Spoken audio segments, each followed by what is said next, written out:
The audition room smelled like old wood and expensive coffee. It was the kind of place that made ordinary people feel small, with its high ceilings and perfectly polished floors that reflected the morning light like a mirror.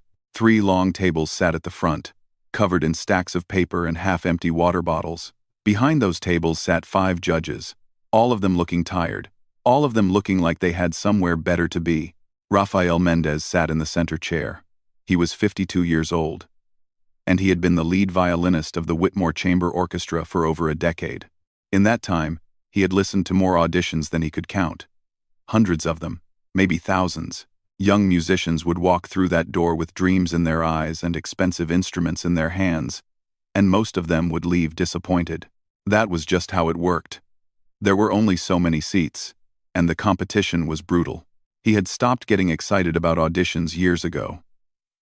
These days, he could usually tell within the first 30 seconds whether someone had what it took. It was not just about technique, though technique mattered. It was about something deeper, something harder to explain. Some people played music. Other people became the music. The difference was obvious if you knew what to look for. The morning had been long and unremarkable. A young man from a famous conservatory had played with perfect precision, but zero feeling. A woman with 3 degrees had rushed through her piece like she was trying to catch a train. Another candidate had frozen halfway through and asked to start over twice. Raphael had smiled politely at all of them, made notes on his paper, and tried not to check his watch too often. By the time noon rolled around, he was ready for lunch. His back hurt from sitting in the same position for hours, and he could feel a headache forming behind his eyes.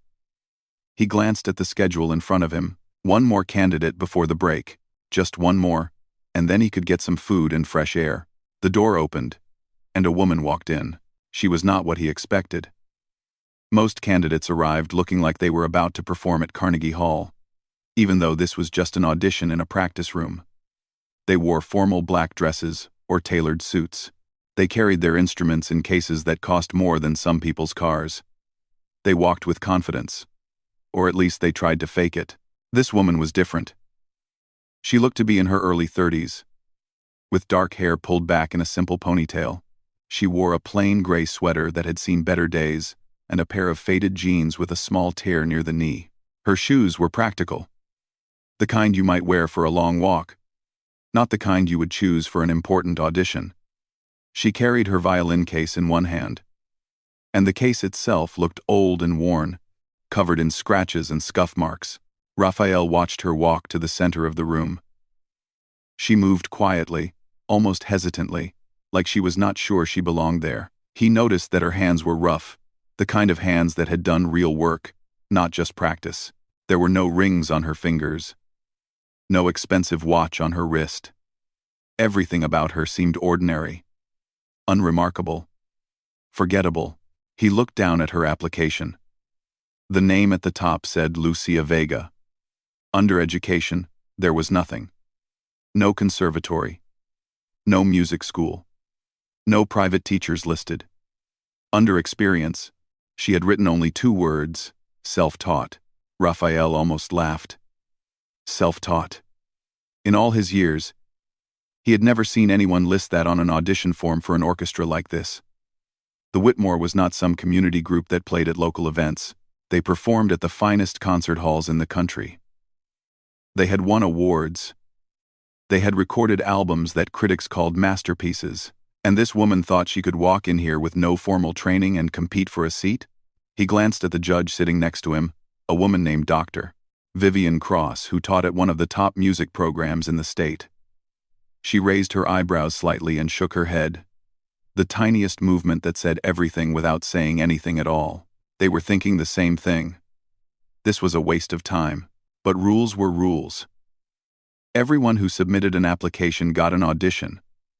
That was the policy, and Raphael was not going to break it just because he had already made up his mind. He leaned back in his chair and gestured toward the open space in front of the tables. "Whenever you're ready," he said.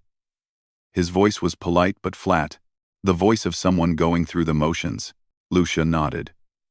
She set her case down on a nearby chair and opened it slowly. Raphael watched her lift out the violin, and he felt a small pang of something that might have been pity. The instrument was old, really old, with a body that had been worn smooth by decades of use. The varnish was faded in patches, and there was a thin crack running along one edge that had been repaired but was still visible. It looked like something you might find in an antique shop, not something you would bring to a professional audition. She lifted the violin to her shoulder and adjusted her grip on the bow. For a moment, she just stood there, eyes closed, breathing slowly. The room was completely silent. Raphael could hear the faint hum of the air conditioning and the distant sound of traffic outside the window. He picked up his pen and prepared to write his notes. He already knew what he was going to say. Thank her for coming. Wish her luck in future endeavors. Maybe suggest some programs where she could get proper training. It was the kind thing to do, the professional thing. She had probably driven a long way to be here, and she deserved at least that much respect. He watched her take one more breath, and then she opened her eyes. There was something in those eyes that made him pause. Something he had not noticed before. It was not nervousness, which was what he usually saw in candidates at this moment. It was not arrogance either, which was what he saw in the ones who thought too highly of themselves. It was something else entirely, something quiet and steady, like a candle flame that refused to flicker even in a strong wind. She lifted the bow and placed it gently against the strings. Raphael waited for the first note, already composing the polite rejection in his head.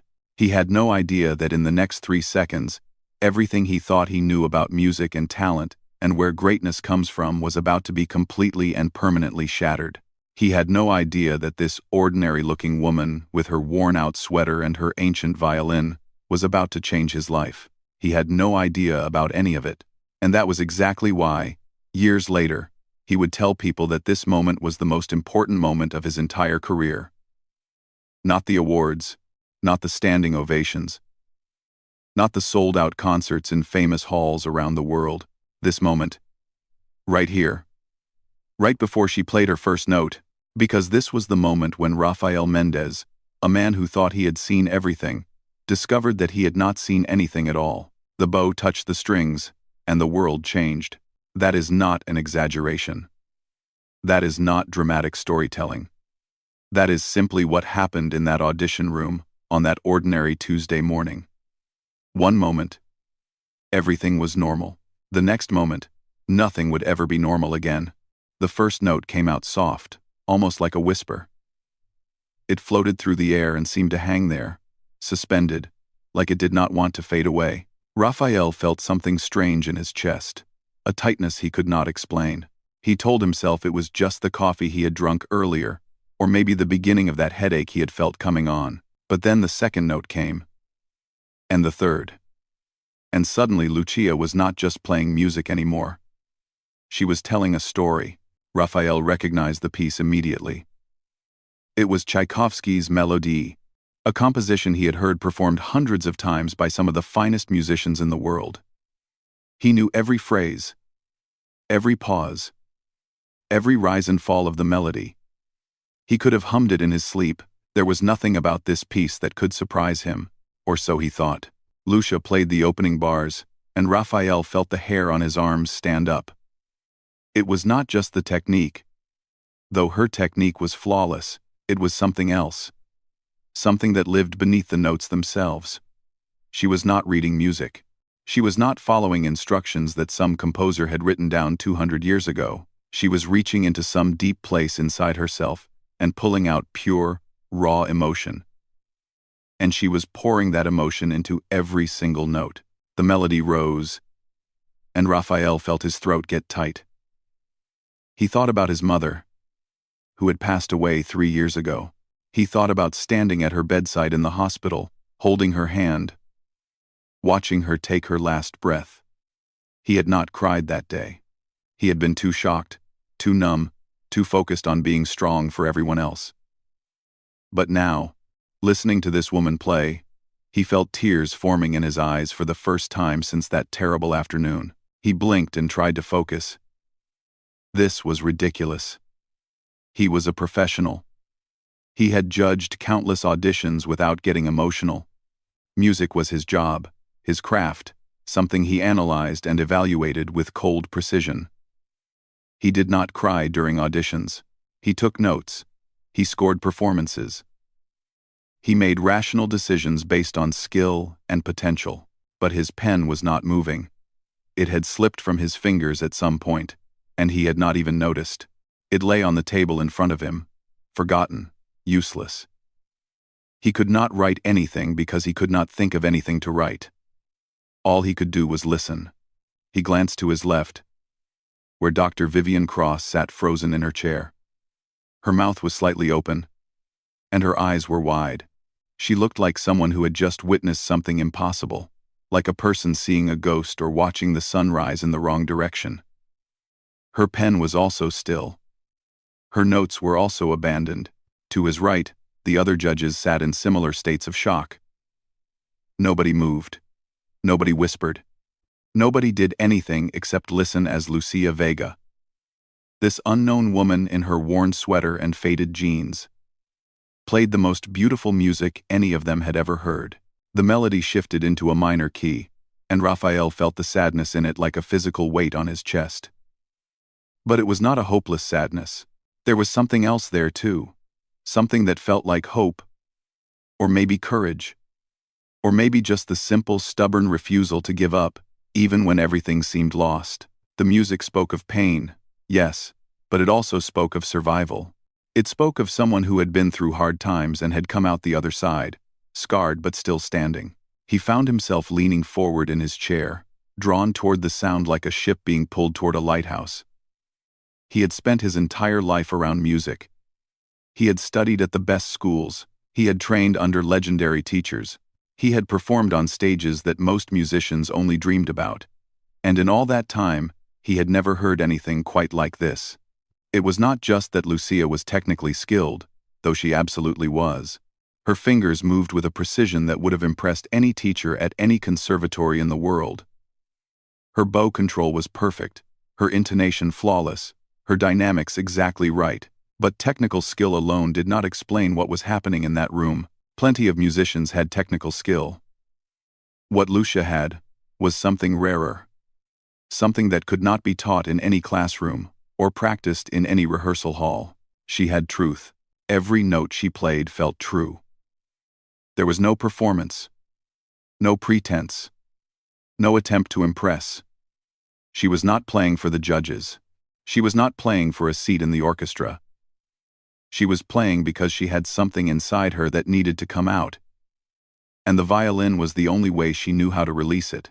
The piece built toward its climax. And Raphael held his breath. Lucia's eyes were closed, her face peaceful, her body swaying gently with the rhythm of the music. She looked like someone in prayer, or someone lost in a beautiful dream.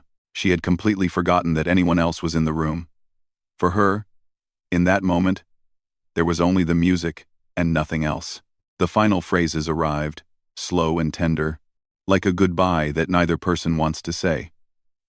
Lucia drew out the last notes, letting them linger in the air, letting them fade naturally into silence. And then, finally, she lowered her bow and opened her eyes. The room was absolutely still. Nobody clapped, nobody spoke, nobody even seemed to breathe. Raphael stared at her, and she stared back at him, and in that moment of eye contact, something passed between them that he could not put into words. It was like she was asking a question and answering it at the same time. It was like she was saying, "I know who I am. Do you?" The silence stretched on for what felt like hours but was probably only a few seconds. Finally, Raphael cleared his throat. His voice came out rough, like he had not used it in days. "Where did you study?" he asked. It was not the question he had planned to ask. He had planned to thank her for her time. He had planned to wish her luck. He had planned to move on to his lunch break and forget about this strange woman with her old violin and her impossible talent. But he could not do any of that now. He needed to understand. He needed to know how someone with no formal training, no famous teachers, no prestigious degrees could walk into this room and play like that. It did not make sense. It went against everything he had learned about music and talent, and hard work and success. Lucia lowered her violin slowly. She looked almost confused by the question, like she had forgotten there was supposed to be a conversation after the music ended. "I didn't," she said quietly. "Not formally." Raphael shook his head. "That's impossible. It's the truth. Nobody plays like that without training. Nobody plays like that without years and years of professional instruction. I've been doing this for over 20 years, and I'm telling you, what you just did is not something people can teach themselves." Lucia was quiet for a moment. She looked down at the violin in her hands, running her fingers gently over the worn wood, touching the old scratches and the faded varnish like she was greeting an old friend. "Maybe I had a different kind of teacher," she said finally. Raphael leaned forward. "What do you mean?" And that was when Lucia Vega began to tell her story. And that was when Rafael Mendez, along with every other person in that room, discovered that sometimes the most extraordinary talent comes from the most unexpected places, and that sometimes the people who have the least are the ones who have the most to give. Lucia looked around the room at all the faces staring at her. She could see the confusion in their eyes, the disbelief, the hunger to understand something that did not fit into their neat categories. She took a deep breath and began to speak. She told them she grew up in a small town near the Texas border, the kind of place that most people drive through without stopping. Her parents were farm workers who followed the crops from season to season, picking strawberries in spring, tomatoes in summer, grapes in fall. They worked from sunrise to sunset, 6 days a week, sometimes 7. The pay was barely enough to cover rent and food. There was nothing left over for extras, and music lessons were definitely an extra.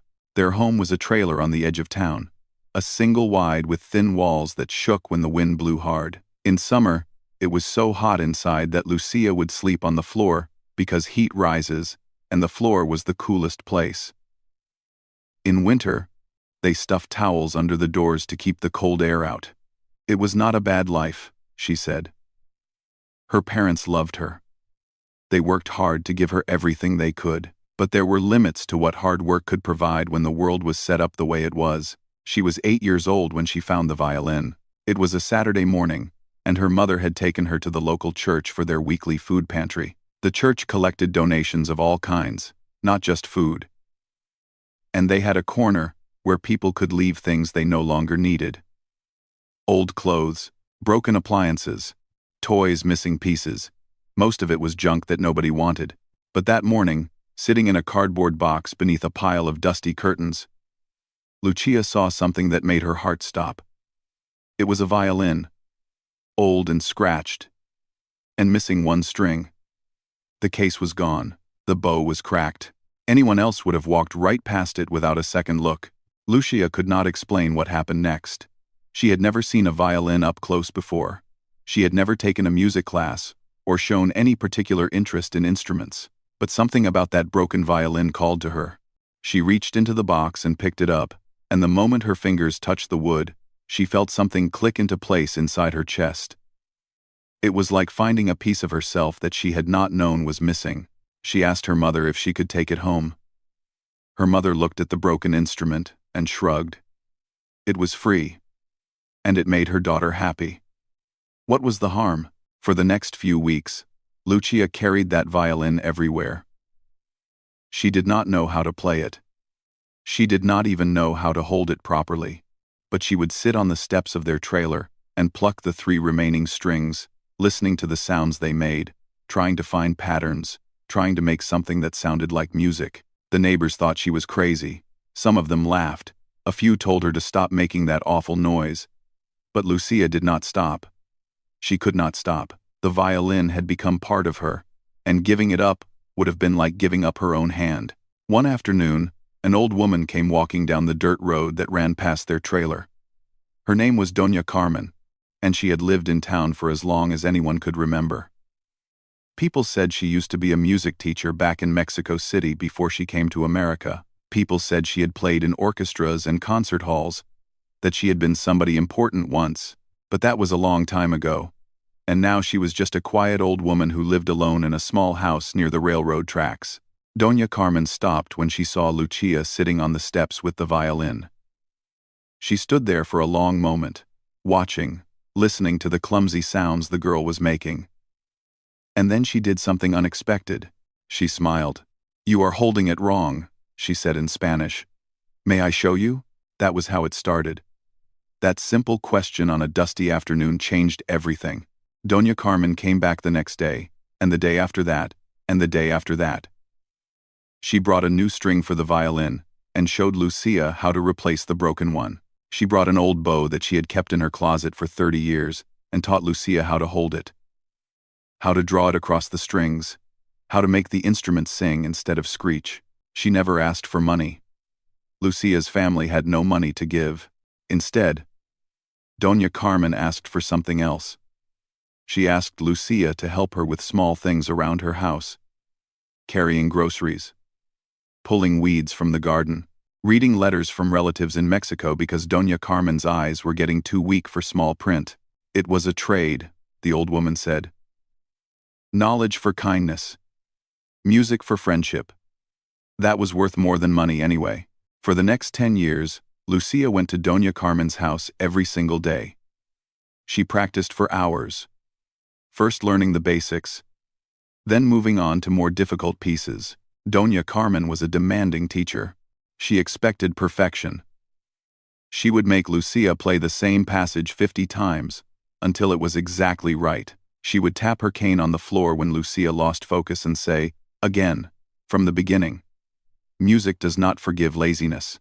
But she was also patient and kind. When Lucia got frustrated and wanted to quit, Doña Carmen would sit beside her and tell stories about the great musicians she had known, about concert halls in Mexico City where the chandeliers sparkled like stars, about the feeling of playing for an audience that truly listened. She would remind Lucia that talent was a gift, but discipline was a choice, and the gift meant nothing without the choice. Lucia practiced everywhere. She practiced in the trailer while her parents were at work. She practiced behind the church after Sunday services. She practiced in the fields during her lunch breaks when she got old enough to work alongside her parents. The other workers would shake their heads and laugh at the strange girl with her violin, but Lucia did not care. She had found her purpose, and nothing was going to take it away from her. When she was 18, Doña Carmen got sick. It happened slowly at first. A cough that would not go away. A tiredness that made her sleep more and more. By the time the doctors figured out what was wrong, it was too late. The cancer had spread too far. Lucia spent the last 3 months of Doña Carmen's life sitting beside her bed, playing for her every day. She played all the pieces the old woman had taught her. All the songs they had worked on together over the years.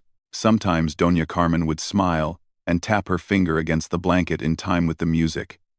Sometimes she would close her eyes and whisper the names of places she had been, people she had loved, memories she did not want to forget. On the last day, Doña Carmen called Lucia close. Her voice was barely a whisper. "Take my violin," she said. "The one in the closet, the one I played when I was young." Lucia tried to refuse. That violin was precious. It was the only valuable thing Doña Carmen owned. But the old woman shook her head. "It needs someone who will play it," she said. "It needs someone who will love it. Promise me you will never stop playing. Promise me you will show the world what you can do. Well, promise me you will show the world what you can do. Promise me you will show the world what you can do. Promise me you will show the world what you can do. Promise me you will show the world what you can do." Lucia promised. And 3 hours later, Doña Carmen was gone. That was the violin Lucia held now, standing in the audition room in front of 5 stunned judges. That was the instrument that had traveled with her through 15 years of struggle and hope and determination. It was not expensive. It was not famous. But it carried the spirit of a woman who had believed in her when no one else did. Raphael sat in silence, his eyes wet, his throat tight. The other judges looked equally moved. Nobody knew what to say. Finally, Dr. Vivian Cross spoke. Her voice was soft, almost reverent. "That is the most beautiful story I have ever heard," she said. Lucia shook her head. "It is not my story," she said quietly. "It is her story. I am just the one still telling it." The audition ended, but the conversation was far from over. After Lucia left the room, The 5 judges sat in silence for a long time. Nobody wanted to be the first to speak. Nobody wanted to break the spell that her music had cast over all of them. Finally, Dr. Vivian Cross picked up her pen and wrote something on her evaluation sheet. She turned it around so the others could see. She had written only 2 words. Accept immediately. The other judges nodded. One by one, they wrote the same thing on their own sheets. It was unanimous. In all the years Raphael had been judging auditions, he had never seen a unanimous decision made so quickly. Usually there were debates, discussions, arguments about technique and interpretation and potential. Usually, they would go back and forth for hours before reaching a conclusion. But not today. Today, there was nothing to debate. Lucia Vega was the most talented musician any of them had ever seen, and they all knew it. Raphael felt something he had not felt in a very long time. He felt hope. He felt like he had witnessed something pure and true in a world that often felt fake and calculated. He gathered the evaluation sheets and smiled for the first time all day. "I'll take these to the board," he said. "This should be the easiest approval we've ever had." He was wrong. The board meeting took place 3 days later in a conference room on the top floor of the Whitmore Foundation building. The room had floor-to-ceiling windows that looked out over the city, expensive artwork on the walls, and a long mahogany table that probably cost more than most people earned in a year. This was where the real decisions were made. Not in audition rooms, not by musicians. Here, in this room, by people who wrote checks. At the head of the table sat Gregory Whitmore III. He was the grandson of the man who had founded the orchestra 70 years ago, and he controlled the foundation that funded everything. The concert hall, the salaries, the tours, the recording contracts. Without his money, the Whitmore Chamber Orchestra would not exist. Gregory was 60 years old, with silver hair and cold blue eyes. He wore suits that cost more than Lucia's family earned in a month. He had never played an instrument in his life. But he considered himself an expert on music because his family name was on the building. He liked things done a certain way. He liked traditions. He liked rules. Raphael presented Lucia's audition results with confidence. He played a recording of her performance that one of the judges had made on their phone. He talked about her extraordinary talent, her unique sound, her potential to become one of the greatest violinists of her generation. He was certain that once Gregory heard the music, he would understand. Gregory listened to the recording without expression. When it finished, he set down his pen and looked at Raphael with something that might have been amusement. "Very nice," he said.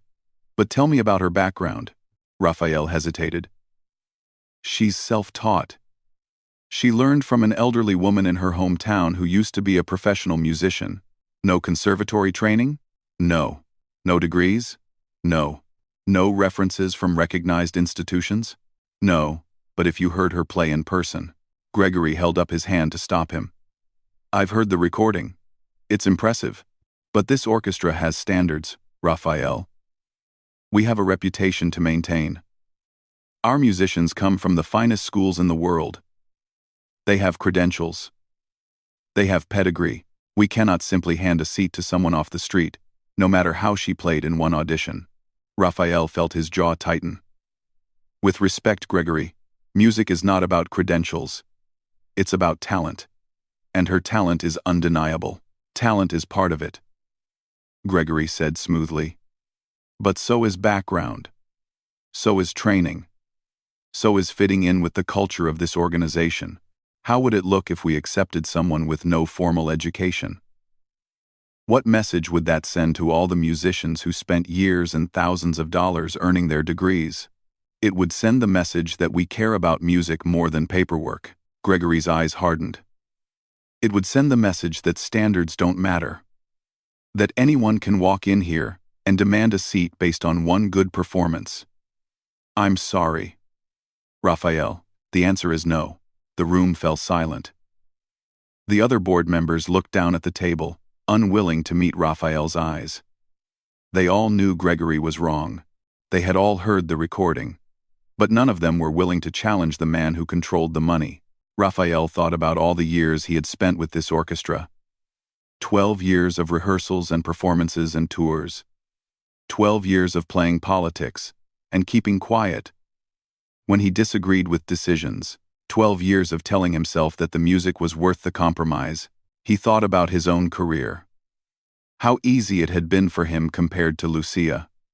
He had grown up in a wealthy family.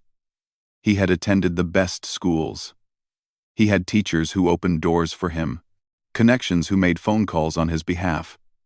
Every opportunity he ever had was handed to him because of who his parents were and where he came from.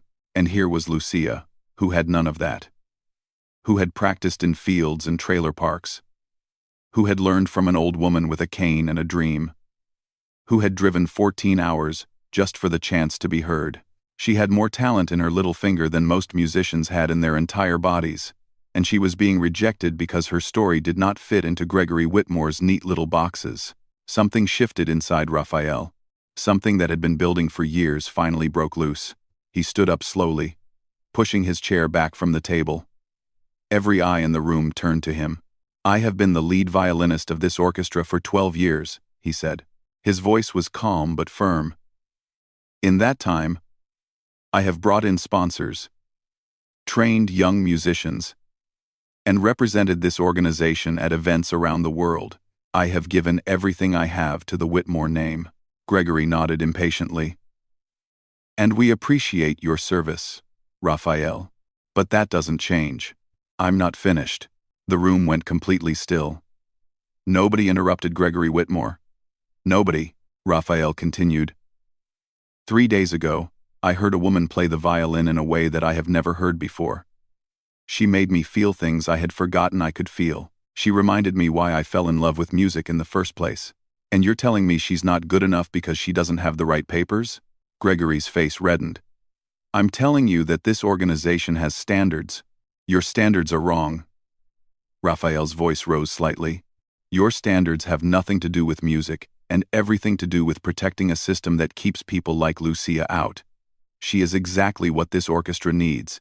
She is exactly what music needs. And if you can't see that, then maybe I've been working for the wrong organization all along." He paused, letting the words sink in. "If Lucia Vega does not get a seat in this orchestra," he said slowly, "then I resign. Effective immediately." The silence that followed was deafening. Board members exchanged nervous glances. Gregory's face had gone from red to white. Nobody moved. Nobody breathed. Raphael did not blink. He did not look away. He had spent his whole life avoiding confrontation, playing it safe, going along to get along. But some things were worth fighting for. Some people were worth standing up for. And Lucia Vega was one of them. Gregory stared at him for a long moment. Then he looked around the table at the other board members, searching for support, searching for someone to back him up. He found none. One by one, the board members looked away.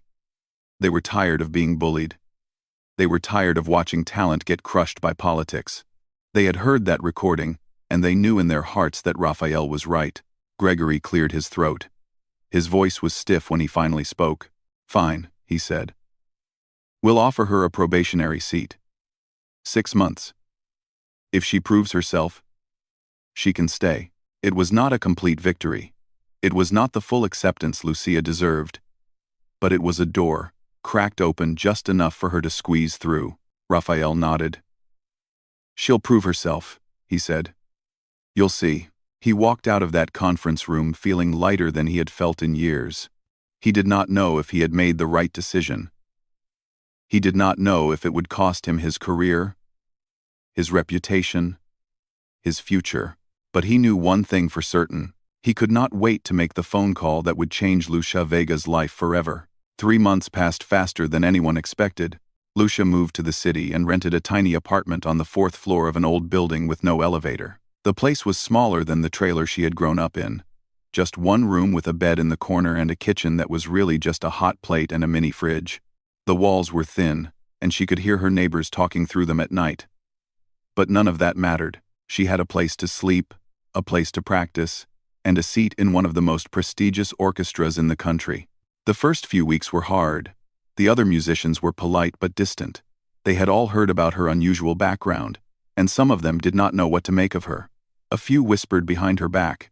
A few made comments about how standards were slipping. One violinist, a woman with 3 degrees and 20 years of experience, refused to sit next to her during rehearsals. Lucia did not let it bother her. She had faced worse. She had practiced in fields while people laughed at her. She had been told her whole life that people like her did not belong in places like this. Words could not hurt her anymore. Only the music mattered. She practiced every night until her fingers ached. She studied the other musicians, learning from their techniques, adapting her style to fit with the group. She arrived early to every rehearsal and stayed late. She never complained, never made excuses, never asked for special treatment.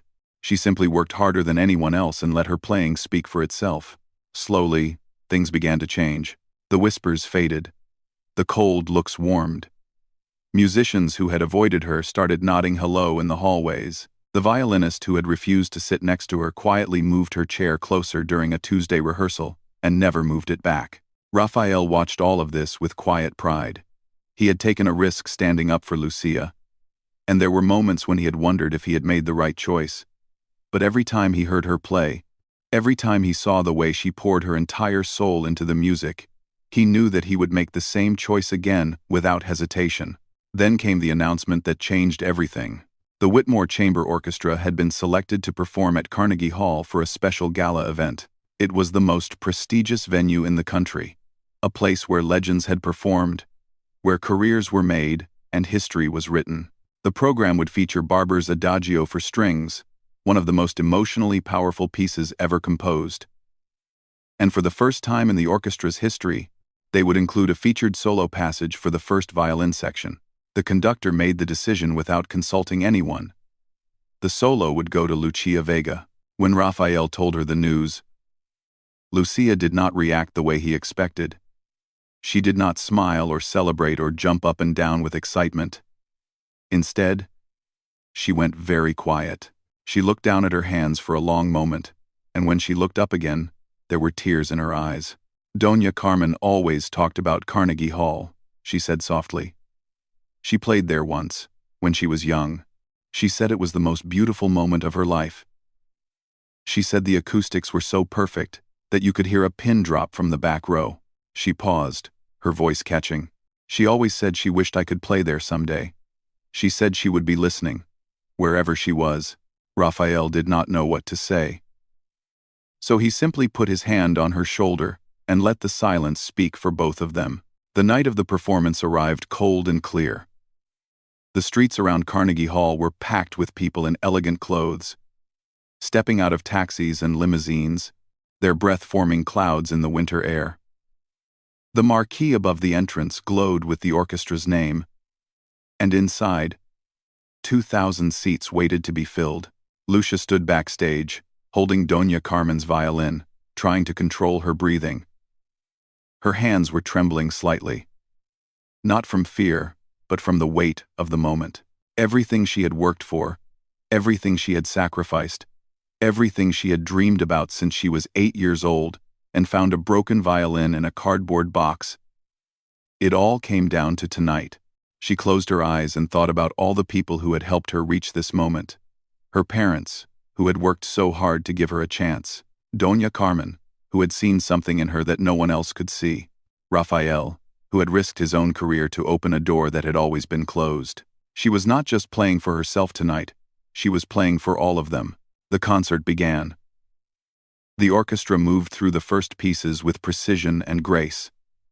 The audience listened with the respectful silence that only Carnegie Hall could command.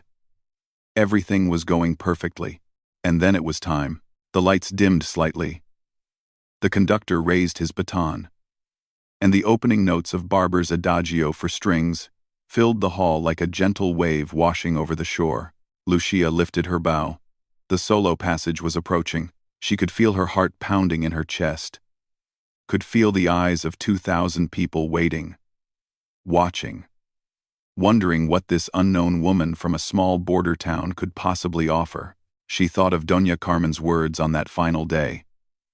Promise me, you will never stop playing. Promise me, you will show the world what you can do." The moment arrived. Lucia began to play. The sound that emerged from her violin was unlike anything the audience had ever heard. It was sorrow and joy intertwined. It was loss and hope holding hands. It was the voice of a young girl practicing in a dusty trailer. The wisdom of an old woman passing down her dreams. The courage of everyone who had ever been told they were not good enough and had refused to believe it. In the third row, a woman pressed her hand to her heart and began to cry. Near the back, an elderly man who had attended hundreds of concerts found himself unable to breathe. All around the hall, people who had come expecting a pleasant evening of classical music found themselves experiencing something far deeper, something that reached into the core of who they were and touched places they had forgotten existed. Lucia played with her eyes closed, her body swaying gently, completely lost in the music. She was not in Carnegie Hall anymore. She was back on the steps of her family's trailer, plucking those first uncertain notes. She was in Doña Carmen's living room, listening to stories about Mexico City and chandeliers that sparkled like stars. She was beside a hospital bed, playing for a dying woman who had given her everything. The solo passage ended. The full orchestra joined back in for the final movement. And when the last note faded into silence, something happened that Lucia would never forget as long as she lived. Nobody clapped. For one terrible second, she thought she had failed. She thought she had let everyone down. She opened her eyes and looked out at the audience, preparing herself for disappointment, and then she saw them. 2,000 people were rising to their feet, not clapping, not yet, because they were too moved to remember how. They were simply standing, tears streaming down faces, mouths open in wonder, hearts overflowing with an emotion that had no name. Then the applause began. It started as a rumble and built into a roar. It crashed over the stage like a tidal wave, drowning everything else out. People were cheering, crying, calling out words that Lucia could not hear over the thunder of 2,000 pairs of hands coming together again and again. She stood there, clutching Doña Carmen's violin, unable to move, unable to speak, barely able to see through her own tears. In the wings, Raphael watched with a smile that seemed to light up his entire face. 12 years he had been with this orchestra. 12 years of performances and tours and standing ovations, but he had never seen anything like this. He had never felt anything like this. He thought about everything he believed he knew about music and talent and where greatness comes from. He thought about all the rules he had followed, all the assumptions he had made, all the boxes he had tried to fit people into. He had been wrong about all of it. Greatness was not about schools or degrees or famous teachers. Greatness was about heart. It was about courage. It was about refusing to give up, even when everyone told you that you did not belong. Lucia Vega belonged on that stage more than anyone he had ever known. And as the applause continued to thunder through Carnegie Hall, he whispered a quiet thank you to an old woman he had never met, who had once looked at a little girl with a broken violin and decided to change the world.